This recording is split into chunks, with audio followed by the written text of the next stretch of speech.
I'm Let's dive thinking in. that we talk about book marketing, book shit. As Could you be can the see, I'm very into book shit. this could be the title of the podcast. Jennifer Thompson on book shit. I'm Jeannie Bowerman, And I'm Kira Duggan. and you are listening to The Story Will Save You. So welcome, Jennifer Thompson, to The Story Will Save You.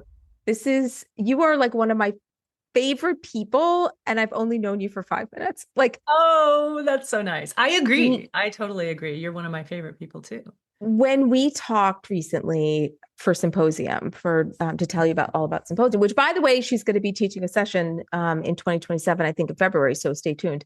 But I just like, you have to come on the podcast because you're like the gift authors didn't know they needed.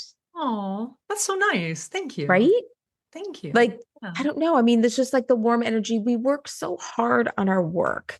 And Mhm. then when we get it written and we get the draft done, it's just such a lonesome thing, like trying to find the agent, trying to figure out what's next, like Totally. the business side of it, whatever. And then, then you might stumble upon someone like you. So, why don't you tell our listeners a little bit about what you do with authors and how you help them? And then we'll dive deeper into all of Yeah. it because I don't want to just to skim the surface. I want to crawl in that brain with your fabulous hair. Well, thank you very much. Yeah. We offer a lot of different services to authors, but we only work with authors. And I totally stumbled into this business. It was not on purpose that I started serving authors back in 2004 because I had a background in publishing. And originally, we designed book websites, we did business cards, we did collateral and marketing materials, but really, we were a design house. And I Mm. found that people didn't really understand their power. So I like to tell this story that when we first started, it felt like we were building these brand new fancy sports cars. And then we would hand over the keys to the author, and then they would drive the car into their garage, kill the engine, close the garage door, and never drive the car. And I was like, why don't people drive the car? You know what I mean? Like websites are powerful. So I wrote a book called Website Wow, how your website is your most powerful marketing tool. Mm. And just trying to like help people understand that, it's not a brochure, folks, it's a communication tool. And then I realized it wasn't because they didn't know how to use the website. They didn't understand that it was really about them. It was really about their author brand. And this was, 2007, I kind of came to this realization that basically an author isn't really just selling their books, they're selling themselves. So I really shifted toward teaching authors how to build their own messaging and their own brand story. And I became a branding expert, over time. Now, when people come to me, almost everyone thinks I'm a book marketer because I teach book Mm. marketing, and I've been teaching book marketing since the very beginning because a website does you absolutely zero good if you're not using it to market yourself and market your books, right? So people come to me for marketing, but what I really think I'm best at is helping people understand what their path looks like, what their publishing journey looks like, what their marketing journey looks like as a whole package. So we were talking about this earlier. Like, I love helping people figure out how to publish, like what path Mm-hmm. makes the most sense for you. Find an agent, go traditional, work with a hybrid, independently publish and establish yourself as a publisher, get a Library of Congress and do it all just as if you were working with the publisher, or to simply self-publish and, put your book on Amazon, which is great. If you're just looking for a legacy book for your family, then Mm-hmm. that makes a lot of sense. And people don't understand what those different avenues look like and how much work it takes to be successful taking going down those various paths. So the other part of what I do is figure out, well, what's your budget? What are your goals? Where do you want this book to be sold? Who's going to buy it? Where do you see yourself in 3 years? And then let's look at your budget. Do you have the emotional bandwidth to do what it takes to be successful on that path? And budget is money, time, and emotional bandwidth. most people think the Mm. budget is money. Well, can I afford it? Hmm. I'm like, well, can you emotionally afford to invest in that? Does that make sense for you? Are you the kind of person who wants to be involved in everything, who's going to be marketing and, making relationships and networking? Or are you the kind of person who really just wants to hand it over and not understand the minutia? Those are two different paths. So Hmm. I help people figure out what that looks like so they choose the right path. And then we figure out how to brand them so that they can be successful on that path in that journey. And I really love it. I'm very honored It's to do what I do. it sounds really rewarding too. And I'm curious when you are talking about which path and whether self-publishing might be a path, do you find that like if you have an older writer that maybe they're like, you know what, I'm not so caught up in the tradition needing to be traditional published. I just want this work out there. Like Mhm. almost like Marissa Tomei and My Cousin Vinny with her foot stomping, like the time is running out. I Totally. need to get my book out there. All the time. Yeah. And they're like, I'm not going to write more books. I've got maybe 5 years in me to really put energy into marketing this and getting out there. I don't have 2 years to find an agent and then another 2.5 years to get published and then start marketing the book. So Hmm. absolutely. We look at timelines, we look at budget, and we really think about, why are you doing this? I think the biggest question is like, what looks like a win for you, right? Like, what do you really Hmm. like? Why are you writing this book? What is your why? That's almost become cliche, but it really matters. And sometimes we have to go back and check in on that. Like, remember why you're doing this? Oh, yeah, that's right. And then that helps us kind of stay true to our mission and our vision for where we're going. I would say that in the beginning, almost all of my clients were in their 70s and 80s. They had the money, they were retired, they had the time, they had more Hmm. money, to publish. But that number has been getting younger and younger the longer I've been in this business because independent publishing and self-publishing is more respected. People are doing it well. They're following industry Yeah. standards. There's more resources out there. And younger people are like, why would I give this to a traditional publisher and give away all of my rights and not make very much money when I'm going to be the one promoting it anyway? I'm kind of interested in the independent path, or Yeah. even the hybrid path. Yeah, it's interesting how much has changed, in the last 25 years in this industry. A lot. Yeah, a lot. And I think part of it is like the younger people aren't afraid of technology. They're not afraid to try Totally. something new. Totally. They don't also have a little bit of distrust in traditional paths of anything, whether it's political, whether it's we need to do Yeah. something, we need to switch it up. We need to do something different. And I think there's a lot of younger people who are really embracing it, and even in the film world too. Like, I think indie films, that's a whole other topic. We have a whole other film podcast, Reckless Creatives, but I think people are starting to really take charge of their own creative work and Yeah. don't want to just create the work, but now want to see it to fruition and actually, do the hustle part of it. But Totally. it's so daunting though to think about Mhm. it, like to think about everything you have to do. Oh my God. It really is. Uh, And having someone to hold your hand and say, it's okay, we're going to get through this. Like, this is normal, I think is yeah, really important. But I want to go back to that thing about, comparing the film industry because my yeah. background was actually in the music industry. So I used to Mm, work for SEMA, I worked for a distributor, I worked at Sam Goody Music Land, I worked at radio stations. And I remember when artists started transitioning into publishing their own works, right? And having their own label and not having to get a big label in order to produce music. And now, of course, we just have, Spotify and, there's so many tools. And the publishing industry has really been right behind it. So I think, and the film industry too. I know mm, filmmakers who can now, create their own films, which is sort of mind-boggling because the technology is there for us to do it yeah. ourselves. And so many people do want to go through that process and they find it gratifying and they enjoy it. And I think it's important, when we look at your publishing path, do you have the bandwidth to learn all the steps? Or at the Hmm. very least, hire someone who you really trust who knows the process and is going to help you do it Yeah. right. So many people, if you do it wrong, you can't really go backward. I love looking at book covers before and afters. Like here's a bad book cover and here's why and here's the after and it's like whoa, the difference is startling, but it's really difficult to do that because that bad book cover is still out there and it's never going away. Yeah. And you've already marketed to your audience and they saw the bad book cover. And so it's hard to step back in with a new cover. I mean, it can be done, but it's so important to know all of the steps and all of the things that need to happen and do your research and make good choices. Many, many years ago, I did a short film and I produced it, but I had a director and I had a cinematographer and I had, the cast, crew, the whole thing. And I didn't want to direct it. I wanted to just be the writer and the producer. I knew this film wasn't going to win any awards or anything like that. It was just some stupid little thing. But you shouldn't have wanted stupid. Well, I think whatever. It's beautiful that you did that. That's amazing. And it was an incredible growing experience for me as a creative. Yeah. And I learned I don't want to be a filmmaker. I learned I do want to.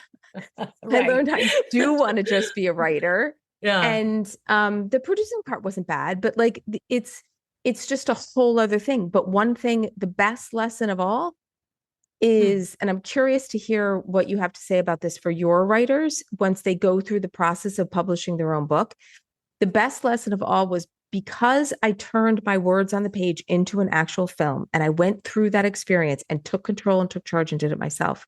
While I was on set and I was listening to the actors speak the words, I walked into the room and stopped the director and said, and turned to the actor and said, I want you to say nothing in this scene. Just say nothing. And it was so much more powerful. And so you learn so much about your craft. Yeah. So like if your writers are writing these books or whatever, and they're realizing this isn't selling. Like I'm not writing, maybe I'm not writing the right kind of story. Maybe I need to do something in my structure that's different, makes it more marketable. Maybe I need to be making different stories at the choices at the story level. Yeah. To help make my book better on the business side of it. Do you ever have clients that have any kind of revelations like that after having experienced trying to market their book? Not so much at the story level, because we really spend our time creating messaging and designing the book and packaging and positioning. And if someone comes to me and they want me to help them independently publish, the first thing I do is I read the book. Like, I wouldn't say that I know what sells, you know what I mean? But I know when a story's not working. And so I send them to a developmental editor to try and get that fixed. And we do beta readers and we, do reader reviews in advance to try and figure that out. So I haven't really had that experience. What I do think is interesting is when people read the book aloud. That's sort of what I was thinking in my mind when you were talking about that. When you're reading the book aloud to yourself, you experience it differently. And people change, they absolutely change things. They think it's perfect. And then they read it aloud and they're like, oh, like I have a client right now who's doing an audio book and, she's having a great experience. And I guarantee she's going to come out of that and be like, okay, I need to change a couple things in the print version because now that I've read it aloud, and also just reading to yourself and reading to an audience is totally different. You read it to yourself with, I don't know, you judge yourself in a different way, but when it's actually being heard by an audience, you're really judging what's coming off the page. And I think that can be really powerful. So like getting early, like just reading critique groups helps so much. Do you know who Dennis Sweeney is? He wrote a book called To Submit. Yes, he actually taught a symposium for us. Oh my God. Can I swear on this? Because I was about to swear a couple seconds ago. He's so fucking cool. I love him so much. So I read his book. First of all, it's brilliant. I think he's wonderful. And one of the things that really resonated with me about him is he said, I was like looking at publications and then writing pieces for that publication to try and get published. And he was getting denied a lot. Like he wasn't getting published. And then he was like, you know what? I'm just going to write what I want to write. And be true to me. And then he started getting published. And I was like, oh, that is so true. That is true for branding. It's true for marketing. It's true for writing a story. Like if we're writing something that feels true in our heart, I think it will resonate with readers. And if it's not, and you feel in your heart it's the right book, I think then it's probably being positioned improperly. Maybe it has the wrong metadata or the wrong categories or the wrong cover. So here's an interesting story. So I have an author who is writing a brilliant historical fiction series. My favorite. Is it really? Oh, this is the Byzantine era. and it's Empress Theodora, which we know very little about Empress Theodora, but she was powerful. I mean, she was a total badass, this amazing woman. And so Doug Burton is my client's name. He's writing a trilogy, and he's a great writer. But the second book, he decided to go to two historical fiction writers who also do coaching and paid them like a good chunk of money to read his book and like, get feedback. Mm-hmm. And one of them like tore it up and was like, you got to cut this and change this. And it was like, he was like, oh my God, like, how can I be so off? Right. And then the other person was like, this is amazing. It's perfect. Everything's working great. I love it. And then he realized that there's actually minutia in historical fiction in terms of your niche. So there's commercial historical fiction, and then there's more literary historical fiction. Mm-hmm. His book is straight up literary. It's not a commercial, it's not plot driven, it's character driven. And so that experience helped him realize that if he had chosen and positioned his book alongside commercial historical fiction, the entire audience would have been like, not working for me, right? And we might have designed the wrong cover.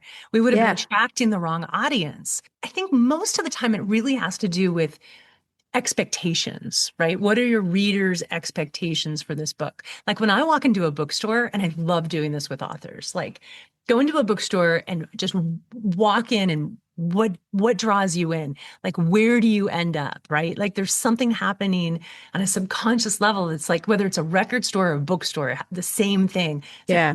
That interests me. Like, why? Why does that interest you? Because the cover looks like other books you've read that you really liked, and it's resonating with you on this emotional level. So, comparable titles and positioning and book covers matter so much. That's how people find us. And if the content doesn't deliver, if it doesn't meet their expectations, you're sunk. I want to go back to what you were saying about being like your authentic self when you're creating your stuff. Mm-hmm. Okay, this is like, it's going to seem like a sidebar, but it's really not. I'm with you. Okay, just hold on, everybody. Okay, so I've always been an athlete, and I've always worked out and run and whatever. So, but the last couple of years, not so much. I've been really busy. My life's been busy, and I couldn't seem to get back into it. I was trying to get back into a workout routine and also getting back into a writing routine.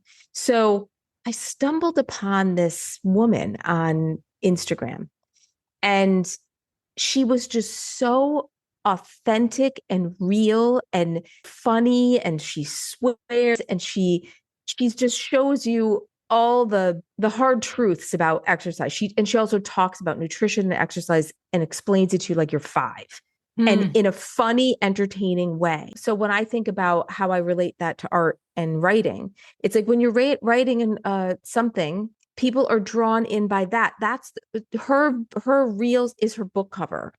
Like it's something that kind of pulls you in, and then you stay in because she delivers on the promise. So I love that line. She delivers on the promise, like that you cannot overemphasize the importance of delivering on your promise. Yes. Yes. Like the pitch, there's so many times the pitch will be great for something, and then you'll read it and you'll be like, that's not really. You're like, it's not what I expected. I'm like, what is your promise? Like understanding, like that's what I do in my branding is like, what is your promise? And how are you going to deliver? And, a lot of times people are like, oh, I hadn't thought of that. Right. And it's interesting because there's such simple questions, but the answers can be really profound if you allow yourself to really dig deep into what you're doing, why you're doing it, what you want out of it. And then, okay, how are we going to deliver? What are we promising our readers? Oh my God, I love this. And I've also thought to myself, like, I did screenwriting for many years, and now I'm writing a historical fiction, and it is definitely literary. It's, and you always think to yourself when you switch mediums, from screenwriting to that's one world, you learn a lot in different switching mediums. You compare with music a lot. Like it's, there's similarities in these different mediums. And so I've often thought to myself, well, when I'm done with this, what do I want to do? And one of the things that I always thought I want to be traditional published, always thought all that. And I'm not saying I don't know, but I'm going to just see where my mind feels when I get to that place, being open to the possibility and not limit yourself and prejudge yourself. Totally. Right. Yeah. I can't agree with that more. I wrote a memoir and I don't think I'll ever publish it, but I might. But in order for me to tell my story honestly and like in a Mm-hmm. really raw and authentic way, I literally had to tell myself I'm only writing this for me and no one will ever read it. Mm-hmm. Because if I had decided, okay, this is my audience and this is where I'm going to publish it, and all of these things, if I had determined that in advance, I would have completely held myself back because I would have been Yeah. trying to guess what people wanted and how they would want this to play. And you just have to follow your heart, do what feels right, and not, and like you said, not prejudge yourself because we're so good at that, right? So good at that. I'm sure you've read Stephen King's On Writing. I have. When he talks about in this one chapter about writing with the door shut. Like, don't think about you. It's just you. It's just you Yeah. and your words. Don't Yeah. think about what everyone else is going to think and how they're going to judge your work. Just you're the only one seeing it. And no one, and actually, nobody should see this shitty first draft. That's so true. Yeah. So true. I loved that book so much. It was, Me to too. me, it was really inspiring. And I've actually never read a Stephen King novel. I never have either. Okay, I don't feel so bad. But Sorry, Stephen, if you're listening. I know, right? We still love you. I wanted to. Like after I read that, I thought, oh, I have to go read some Stephen King. And a friend of mine bought me It, which is like this thick. And I was like, oh, I don't think I can do it. Not because it's thick, but because I just don't read horror and I don't like to scare myself, actually. Yeah. There's plenty of scary things in the world already. I don't need to purposely go down that road. But yeah, I was so inspired by his advice. And like, I just found all of it to be really spot on and fun. He's funny. Yes. It's like when I joined Twitter back in 2008, I think, or 2009, that's where I first met writers. I live in the country, live in the middle of nowhere. And that's where I first met them. And I was like, this is like a writer's water cooler. Like, this is awesome. And I just started writing. I had run a motel and restaurant for 15 years. I took a break to be a mom. And then I just started writing again or for the first time. And people on there were so generous and so nice about like, oh, Jeanne, you should do this or you should do that or start a blog. Like, I don't know. Does anyone blog anymore? I don't know. They probably don't call it blogging, but I do. But somebody said to me, you got to read this book. And I was like, oh, okay. And I read this book when I was a baby writer. And I was like, wow, okay, that's what I'm supposed to be doing. That's the plan. Like rejection's cool. Like I could exactly. just embrace it. Another like, rejection. Yeah. Cause you're one step closer. And that's right. Yeah. And then you get to the point with rejection. I don't know what your clients feel about this or other writer friends you have, but like, I feel like somebody read it. Like that was a win. Like totally. Well, yeah, exactly. I just had a potential client send me his manuscript and I thought it was brilliant. It was so good. I was just hooked instantly and couldn't stop reading it. The title was bad and the cover was bad. Like they were not going to sell. And first of all, he shouldn't have been designing his cover, but a lot of things, I think a lot of us do that because it feels good to have something that feels tangible. But I said to him, I'm like, go ahead. Like if you want to be traditionally published, then I highly recommend that you try going for it. Go through the process because you'll never forgive yourself if you don't at least try, and like, and I think, when you're ready to a different path. So, he's going to go out and give it a try, and he's going to set a timeline for himself and then he can explore other avenues. And I think that that's really nice. Like rejection, like you said, you're not being rejected. You're one step closer. Like someone's ready. And if you believe in it, then that's what matters. So many musicians that I knew back in the 90s who were amazing musicians who never got signed. And those same musicians can now have their music out in the world. A friend of mine, her song was picked up by a filmmaker who saw or heard her song and said, hey, can we use your song in our movie? And I just think that's the coolest thing. I don't know where he found her, but we have an opportunity to reach our audience now. Yeah, which is so powerful. So, which brings me to a question that I'm also curious about. authors with social media. I just let out a huge sigh because um, there are Right. just so many platforms now. It makes my head explode, and you can't possibly be on all of them. Like, No, you can't. maybe some thoughts and advice to people who are freaked out because they're either not on social at all or Mhm. freaked out because, yeah, I'm active on social, but I'm kind of active all over the place. And it's not effective. You know, Yes, social media is so hard. Like, I hate social media. I really do. me too. Me I too. It's hate putting terrible. myself out there. Like, I was at IBPA book conference in Portland last month or 2 months ago, Hmm. and I was recording videos of myself and putting them. And I just remember the feeling of cringe that came over me, as I published videos of myself. And I don't know if that's just like our age that, we were taught to be humble and putting ourselves out on the stage and like, hey, look at me is like not a nice trait, according to my mother. Or is it just that, we're private? Like, I'm not really an introvert, but being on social media can be incredibly painful. But I will also say Yes. that one of my favorite things to tell people is sometimes the magic can be found just past the threshold of your comfort zone. Hmm. So, and I remember I had an author that she had this amazing voice. It was sultry and kind of low. And I was like, okay, you need to be on podcasts. Hmm. And she was like, oh, I would never do that. That absolutely not. And then she kind of thought about it a little bit. She tried it. She loved it so much. She started her own podcast and it was wildly successful. And it's like she pushed herself just a little bit past that threshold of her comfort zone. And she found something that was really amazing. And I think everything that's hard can be really beautiful, right? Like getting on Yeah. stage is hard. I still get butterflies when I teach classes, which is ridiculous. I've been teaching for, more than 2 decades and I know my topic and I'm confident, but I still get butterflies. And I think that there's something good in that because it keeps us honest. But coming back to social media, so my advice to people is try it, but choose one and make sure your audience is actually there. And we know who our audience is because we know what the comparable titles are. We know who the authors are who are currently influencing the audience we want to reach. So where are those people and who do they follow and who's following them? And then you can get an understanding for the pond you want to be in and then pick the right Hmm. pond for God's sake, right? Hmm. Instead of being in every ocean at the same time, pick a pond, start small and then see what happens. People sometimes find that, wow, I actually really like this. Like when you were talking about Twitter, I thought that was actually really beautiful because it was an opportunity to meet other authors, and Yeah. this authentic experience that I think is really unique to authors. Like we're kind of a unique bunch in how we approach life and how we look at things. And I think authors are very generous, especially now. We really want to help each other. Yeah.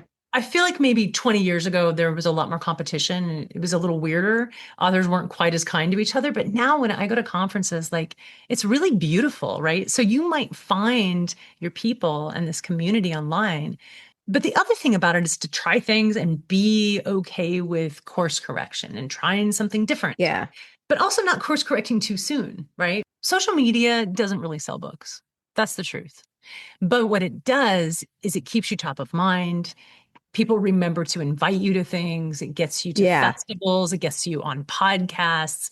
It is the door to more really important visibility. So that's why I recommend people be on social media, not so they can Hmm. sell their book. In fact, stop selling on social media completely. And I think you'll be more successful, and Yeah. find that rhythm that, you enjoy. And I think Substack is really a great place. Like it's the new blog. Although I still do recommend blogs for SEO and GEO. Hmm. That's kind of a whole nother conversation that we can dive into if you want. But Substack is, a social media platform and it's very flooded right now, but people really do engage and connect and read and they spend time there. And I think it can be a great opportunity to find your voice and to find what Yeah. people are resonating with is as long as you pay attention, like the number one piece of advice is watch your analytics. Are people reading it? Hmm. Are they liking it? And give it a good amount of time. Like 30 days isn't enough time. 3 months really isn't enough time. And then like, oh wow, like this one post where all I'm doing is holding my cat, I got, 50% more likes than this post where I'm giving really good advice. People want Yeah. to see the real you and trying different things and, you know, comfortably, as long as it's comfortable to you. That's how Hmm. we figure out what's working. And then things change. And then we start all over, Yes. right? Yes. Yes. They change the social media algorithms all the time. And All the whatever was time. working before isn't working anymore. And Yeah. one thing I would say Twitter, and I can say this in full honesty, Twitter changed my life. That's so cool. It absolutely did. I live in the middle of nowhere. We have one traffic light in my town. And I'm so and coming to visit. oh my God, you have to. It's the most magical little place. I met writers. I met people I then ended up collaborating with. When I did that short film I was telling you about, we purposely used everybody that we'd met on Twitter. Oh my gosh, that's It was amazing. all people we met. They flew in from all over the country. Like Wow. we had such a great time and we brought something to life that never Mhm. would have happened if it wasn't that we had met each other. And I Wow. would say I was very active back then. And the reason I got the following I got was because I was authentic. Wasn't trying to sell anything. I was just being me. I was, making jokes, having conversations with people Yeah. like Yeah. not caring. Like Mhm. I had no filter because this was before people were canceled or people, you could just let it rip, and Right. it was great. And then I did find like during that whole cancel time when people were, I don't say anything controversial. I don't talk politics on social. I don't do anything like that. But I just became hyper aware of, Yeah. so that I was, as a writer, I'm protecting myself, I'm filtering myself, which then makes it not authentic, not Mhm. organic. And I just found myself not wanting to be there as much anymore. Yeah. And so I pulled back. The other thing I did was I always tell authors when they say to me, do I need to be on all these different platforms? I always say to them, just go when a new one comes out, just go and grab your handle Yeah. and then walk Amen. away. Totally. That's right. Yeah. Then Good walk away. advice. One thing I really, really recommend for writers, instead of getting so caught up in, I've got to be on social, I've got to be doing all this stuff, I would also encourage people to not undervalue the importance of being present in life. Totally. And when I see people at conferences, writing conferences and stuff like that, constantly posting on social all throughout the conference, who aren't doing it not at the conference for a job, like they're there as a writer. Yeah. And it's like, well, stop worrying about if you're taking the pictures of the moment and just be there and talk to the people who are there. Like I really don't post much when I'm at conferences. I try to just be present. That's a sticky one because it's It such a good is. opportunity to show that you're out and you're I know. engaging and like, I'm not I'm saying I'm right. I'm just saying that's what I do. well, I'm the worst because the last thing I want to do, and like I rarely, if I'm not working, I have no idea where my phone is. And my friends are Mhm. like, you never reply. And I'm like, I am on my phone all day for work. So when I'm not, like, I'm sorry. I might not see my phone all day and I come to it and I'm like, oh, we got invited to a barbecue that we missed. So that's on me. But, I try to take pictures of me with authors I know and people Yeah. I work with. And I think that's important, but it's hard for Hmm. me to remember to do that. Like I don't love it. But Yeah. it is exciting later when I have a reel of me with all these people who I care about. Yeah. And I get to show, look what happened at IBPA and this a great Yeah. community. And then that's incredibly rewarding. And then people comment, and that's also community. But it's hard for me to do that, which is why I Yeah. just need a paparazzi to like follow me around and take photos of me everywhere I go. Only flattering ones, please. No, it's really hard. And I agree with you. I would much rather I want to get rid of email completely. I'm so Ugh. over email. It's destroying my life. Just text me. Totally. But then I started telling people to text me. And then one day I looked down and I was like, oh my God, I have 40 texts. So There's it's no so good answer. hard to keep up with all of it, right? Like, so you have to pick and choose. And I think we have to learn how to protect ourselves and say no to things. Like you say no to being on your phone at conferences. And I think that's fucking Hmm. awesome. But what I Um, do is I get pictures, but then I post them when I go home. totally. I And do the same thing. I do not yeah, engage on it at the yeah, conference. And I think we're yeah. kind of the same in that anyway. Like taking the photos is hard enough, but then no. I'm not going to post them. But and also too, there's the other side of me that yes, I live in a very safe neighborhood, very, quiet country world over here. But still, there's the other part of me that's like, do I want the world to know that I'm not home? Well, No. actually, that's a good point. It's crazy. I was looking through some old emails, and there was a conference that was canceled during COVID that I was supposed to teach at.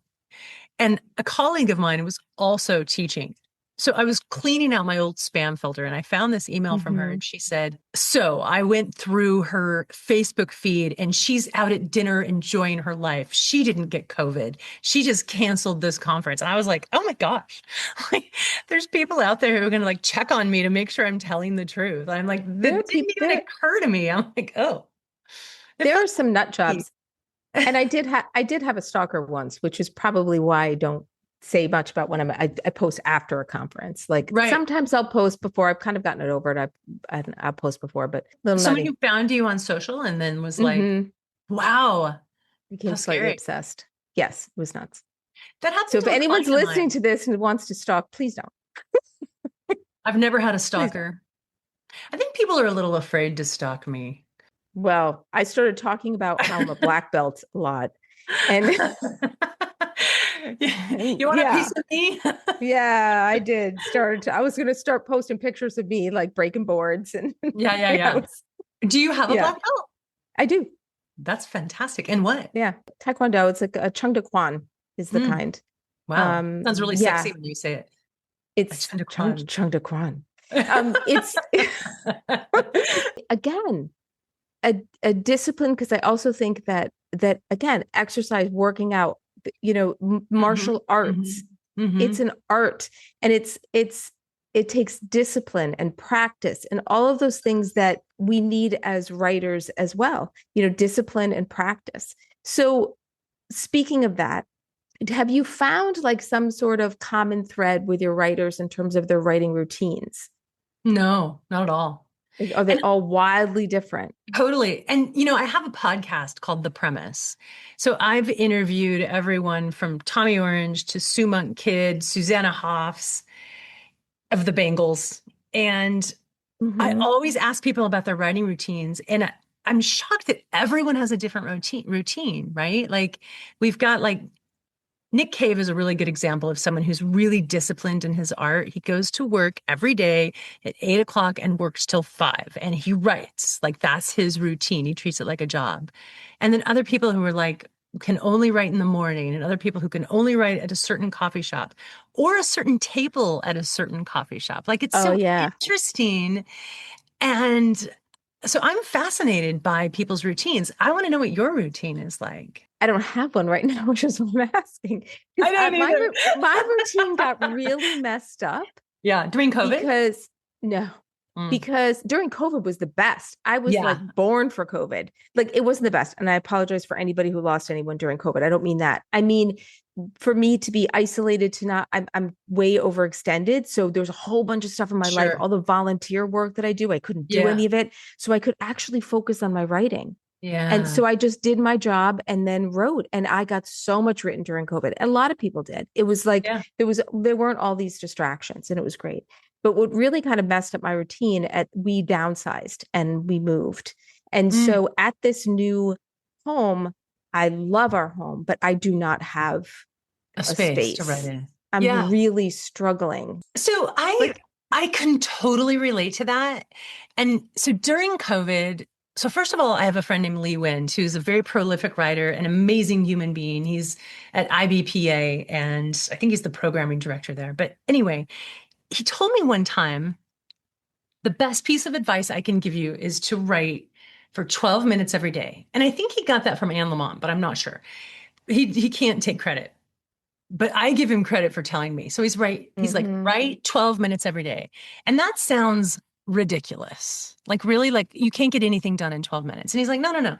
He's like, some days you'll write more and sometimes you'll only write 12 minutes, but you're going to give yourself permission to get up and walk away after 12 minutes because anyone can commit to 12 minutes. Yeah. Okay. So I did it. And I did it during COVID when admittedly I also had more time.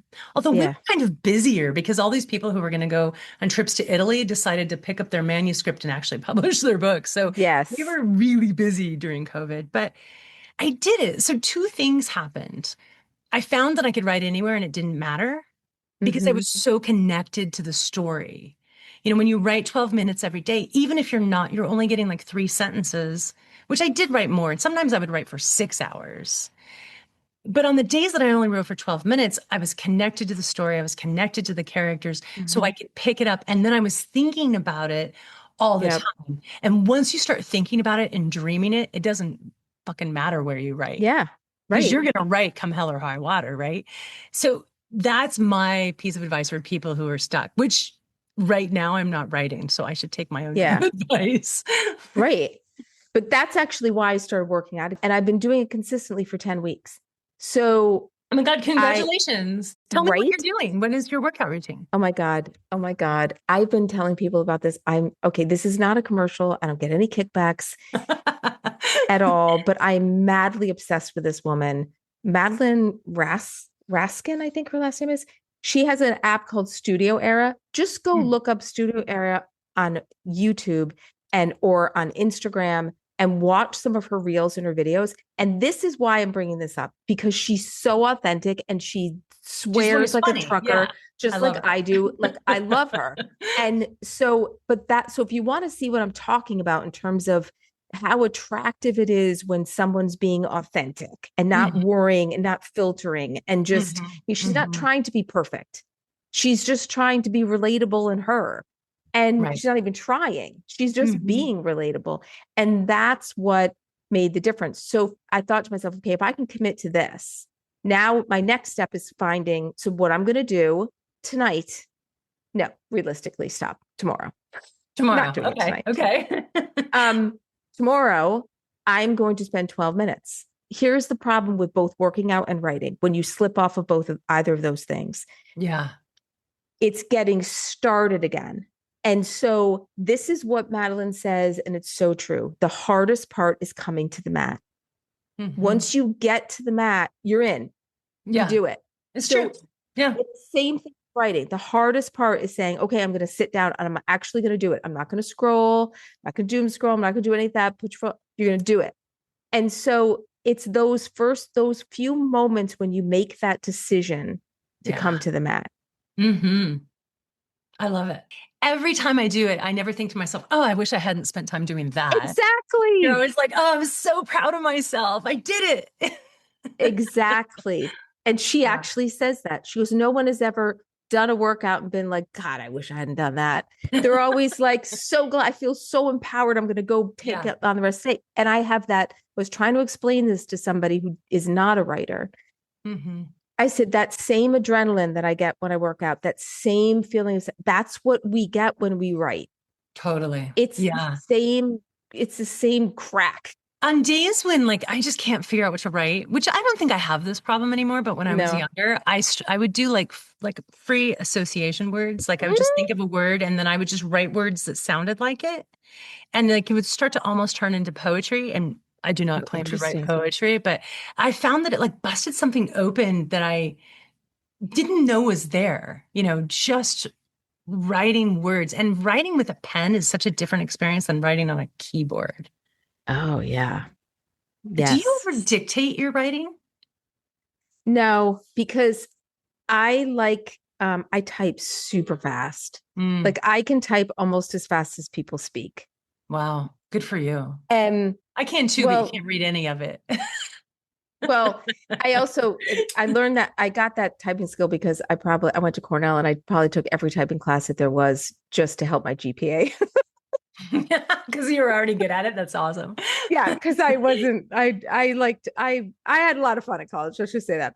So, and I also can't read my handwriting because I can't write as fast as my brain is thinking. Yeah, I have that So, as well. Yeah. yeah, so I Later, I'm like, what the hell struggle. does that say?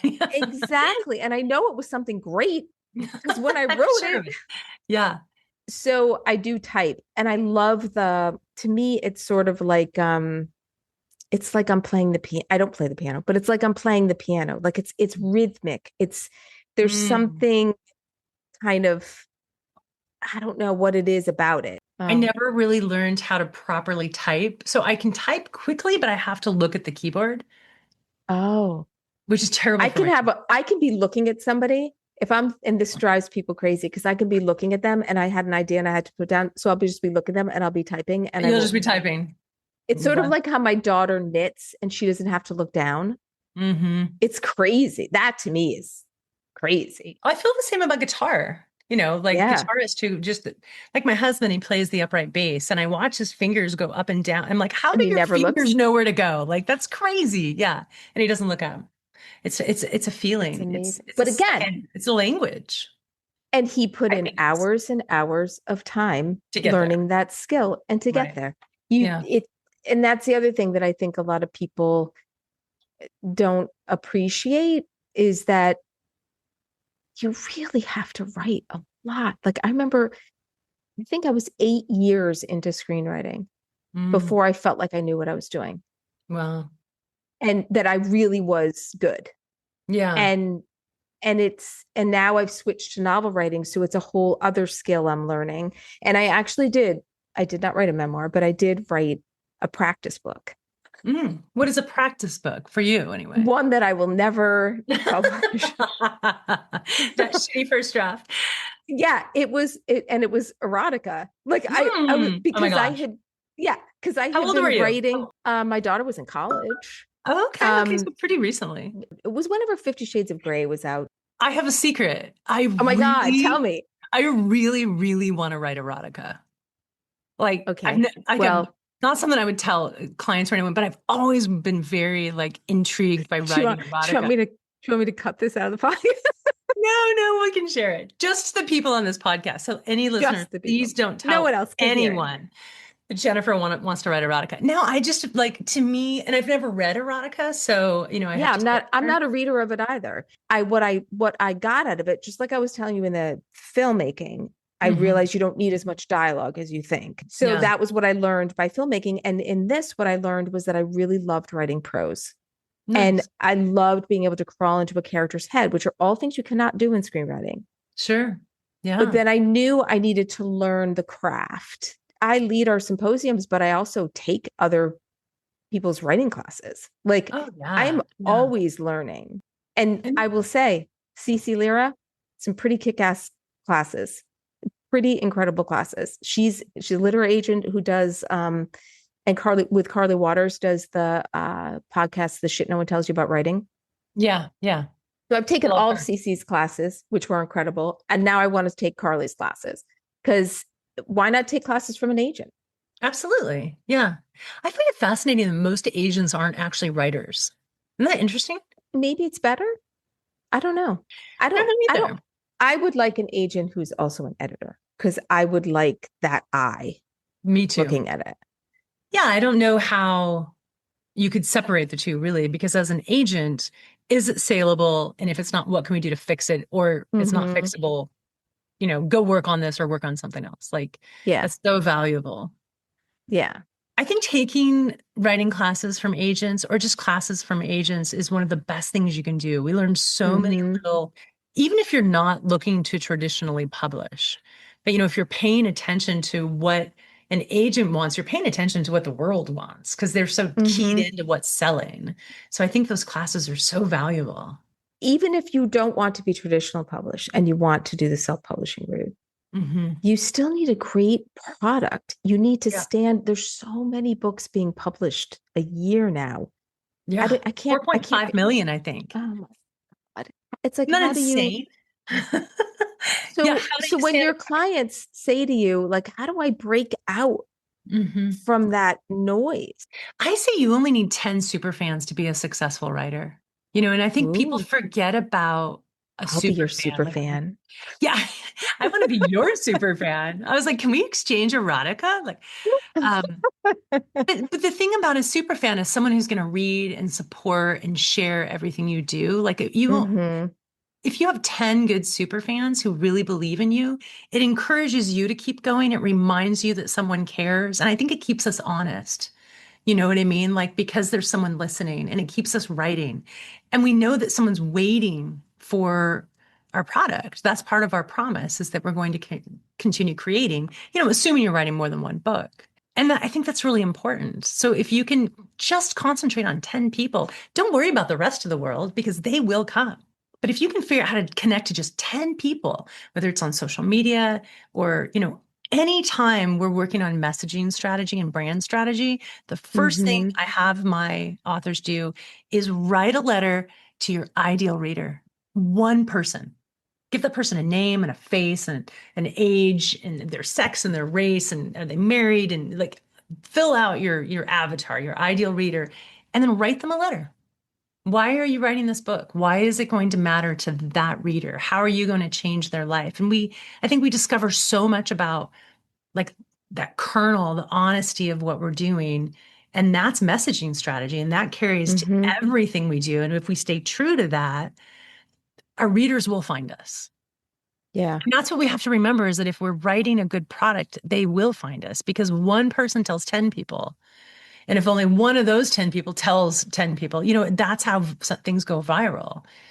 And it takes time. So you have to stick with it. You can't just market for 90 days. And that's the other thing when I talk about budget and I talk about goals, like I'm really serious about that. Don't wear yourself out. Follow the joy because if you wear yourself out in 90 days and you spend too much money and too much time and too much emotional bandwidth, that's not sustainable. And you're not Mm-hmm. going to continue down the journey. And the number one thing that sells your first book is your third book. So you have to Mm. pace yourself. This is a long distance run. We got to get to Yeah. that third book. Then you don't have to write three books, but the analogy holds true. Like in 3 years, you still need to be connecting with those 10 people and writing Mm-hmm. content that makes them think about their life and about what's important to them, and the promise, like what is it that you are doing to help people live a better life, whether it's a good story or, a takeaway that's going to change how they run or how they type or how they play the Yeah. bass, like whatever it is, right? We think too big sometimes, and I think that's overwhelming. So follow Yeah. your joy, honor your budget, and know where you want to go and be willing to course correct. Did you read the article that was out recently in the Wall Street Journal about a guy in his 70s who self-published and I think his niece helped him try to market it? Did you read that? I can't I remember what his name is. I think he ended up on Oprah, but it was the same thing. They started off with like, let's find just a handful of champions who will read it and tell their friends, and those friends will tell their friends. It was and like they this did. literally, and they did. And he I ended up being haven't. interviewed by Oprah. I would totally want to find. I feel like I heard about it, and someone might have sent it to me, but I should probably find that and read it. Those are my Go favorite look. stories. I know. Go look on Jane Friedman's Substack. She posted it, and then in the comments, she posted a gift link to go read Oh, it. so you can go read it. Yep. Brilliant. All you people go follow Jane Friedman because you should be following her anyway because she's fantastic. 100%. I love Jane so Oh much. my God. You know what was so great about Jane Friedman? She's not a service provider. I mean, there's a lot of things. I did Yes. a podcast with her, and I would encourage you to listen to the podcast because she's We'll so link it in the fun. show notes. We'll link it. There we go. I mean, she's layered in so many ways and Yes. she's brilliant. But the thing that I think is the most valuable to the publishing industry with regard to her is she's not a service provider. Like Mm-hmm. she speaks the truth for the value of the truth, not because she's Mm-hmm. trying to sell you on something. Mm-hmm. And so people know they can trust her and they're going to get good, valuable information. Like her promise is real and she Oh does yeah. for And sure. and again, goes back to she's authentic. She's Mhm. truly who she is, and she's very transparent. Oh, She that's gave me my right. first break in writing. That's right. I remember you telling me that story when we first met. It's a good story. Yeah, she gave me my first break, and I'll do a abbreviated version in case people have heard it before because I can't remember. But she found me on Twitter. That's amazing. They were having, I know, Twitter. Oh my God.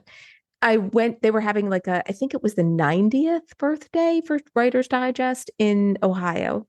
And I flew out, and one of my friends said, Jeannie, she didn't just invite you. It was like an open invitation to people. She didn't invite you personally. And I'm like, I don't care. I'm going. This is I'm an going. opportunity. I'm going. Yeah. And so I show up, and I used to do things like drink tequila and throw Rolos on Twitter. And we just have fun.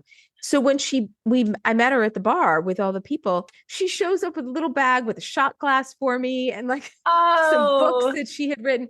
She was just so great. And she offered me my first print article in Writer's Digest. and about my Twitter experience. And she taught me, and I submitted, and she's like, this is a great article. It's very 101, it'd be good for Mashable, but that's not what I'm looking for. I'm looking for the voice you have when you're on Twitter. Nice. They used to call me the Twitter pimp angel because I used to promote writers all the time.